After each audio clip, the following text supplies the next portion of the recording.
آپ میری بہن خود ہی درود شریف پڑھا کریں، الحمد شریف پڑھا کریں، ایک کلمہ اگر مجھ سے یاد کر لیں تو آپ وہ 10 مرتبہ پڑھ لیا کریں نا۔ قرآن مجید سورۃ ابراہیم میں سے ہے، وہ آپ کو یاد بھی ہے، ربنا اغفر لی ولوالدی وللمؤمنین یوم یقوم الحساب، یہ 10 مرتبہ پڑھنا۔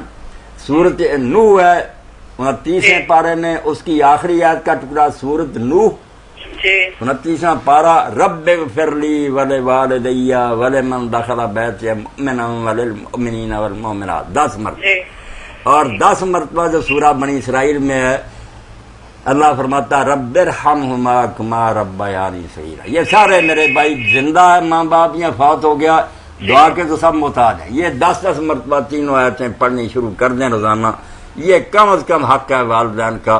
یہ اللہ کی بتائی ہوئی دعائیں ہیں، 2 اللہ کے نبیوں نے کی علیہ السلام، ایک اللہ نے خود بتائی ہے۔ یہ آپ سورہ بنی اسرائیل سے اور نوح سے اور ابراہیم سے نکال کر یاد کر لیں، جو سن رہے ہیں سارے ختم و درودوں کے مقابل میں 1000 درجہ بھاری ہے۔ باقی جن کا کاروبار ہے کہ لوگ ہم سے پڑھوائیں، ہم کھائیں پئیں، وہ اپنا دھندا نہیں بند کریں گے،